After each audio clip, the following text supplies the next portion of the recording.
Today, we're looking at Diamine's Flamingo Pink. Hi, I'm Adam, and I'm an ink guy. I get inks, test them, and share the results with you.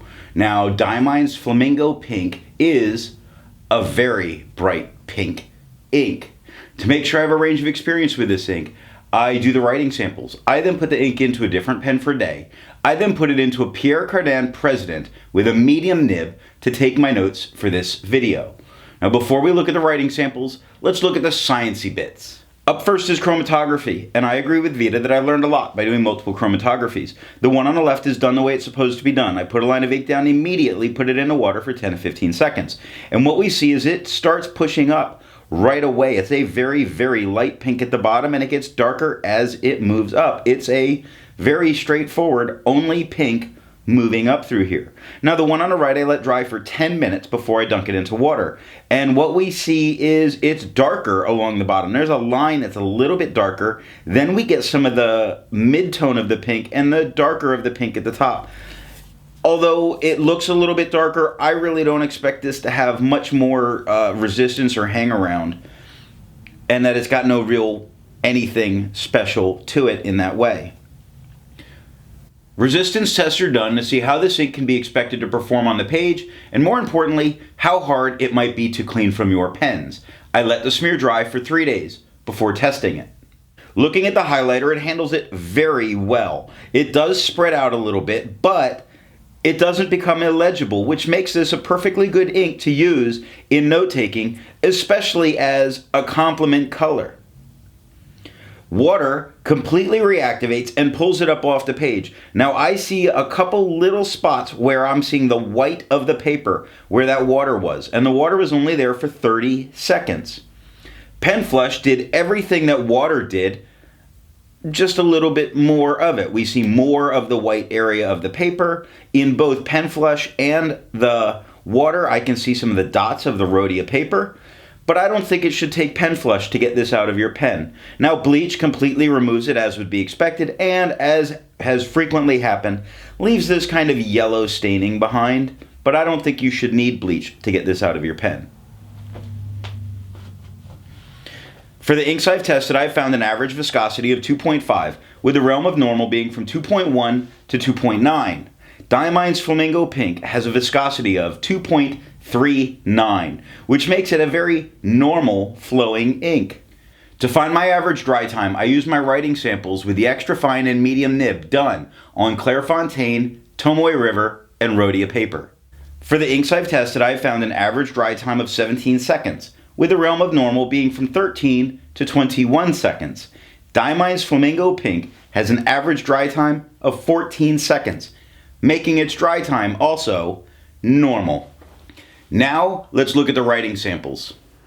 I picked this ink up in sample form, and to keep my writing samples consistent, I like to use a Jinhao 159 with a Goulet 1.1 stub, a Jinhao X450 with a Goulet medium, and a Jinhao X750 with a Goulet extra fine. Let's take a look at that Clairefontaine. No bleeding, no ghosting. The 1.1 gives no feather, no spread, no halo, no sheen, no shade. It's a lovely pink. I don't know. It's a nice pink. I actually have a pink ink I enjoy more. It's going to take me a while to get to it. But there's a pink ink that I like more, but this is a nice pink. It's usable.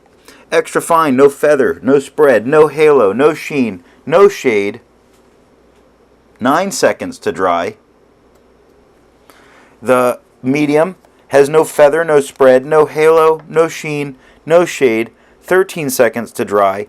It's the exact same tone, which is nice when an ink does that because the consistency is good. I do enjoy when an ink looks the same almost regardless of the pen. And I have to say almost because when we get to the Rhodia, I'll show you where I did see something a little different occur. Let's look at Tomoe River. Tomoe River. No bleeding, no ghosting. I mean, it's way on camera. No ghosting in person. On camera, it looks crazy. But it's such a light ink, it's not having any kind of problems like that. The 1.1 has no feather, no spread, no halo, no sheen, no shade. just as pink. It's the same pink that we're getting on the white paper, though. It's not adjusted in tone, so that's pretty neat. The extra fine has no feather, no spread, no halo, no sheen, no shade. It takes 13 seconds to dry. What in the world just got on my fingers? I don't know where that even came from. Oh my goodness. 16 seconds to dry. The medium, no feather, no spread, no halo, no sheen, no shade. 21 seconds to dry. I'm going to keep laughing about this until I figure out where I've got a spot of some schmutz somewhere that's getting on me at my desk. 21 seconds to dry with the medium. The scrubby shows us no color variation. We didn't expect it. We didn't get it. Smear test says you're likely not going to be able to recover. Rhodia paper. Rhodia gives us... I feel like I'm getting a lot of feedback. Rhodia gives us no bleeding, no ghosting. The 1.1 gives no feather, no spread, no halo, no sheen, and no shade. The extra fine, no feather, spread, halo, sheen, or shade, only 11 seconds to dry. The medium, same exact tone with no feather, no spread, no halo, no sheen, no shade, 14 seconds to dry. The scrubby showed us no color variation. We weren't expecting color variation. We didn't get it. The smear test says you probably can't recover it. I put this with a very wet, it's like a broad medium. This is the Pierre Cardin President. It's a slightly darker tone, but look at what happens when I put it in a very dry, extra fine nib. Very different tone all of a sudden, where otherwise this ink has been very uniform in its tone. That changed it. Really, really dry, extra fine nib. Yellow, Rhodia paper, no bleeding, no ghosting. What's going on with that tone? Nothing. It didn't do anything. It stayed. The extra the 1.1 has no feather, no spread, no halo, no sheen, no shade. The extra fine, no feather, spread, halo, sheen, or shade. 11 seconds to dry. The medium, same story. It's a slightly darker tone with no feather, spread, halo, sheen, or shade. 14 seconds to dry. The scrubby for both showed us no color variation. We didn't expect any color variation. We didn't get it.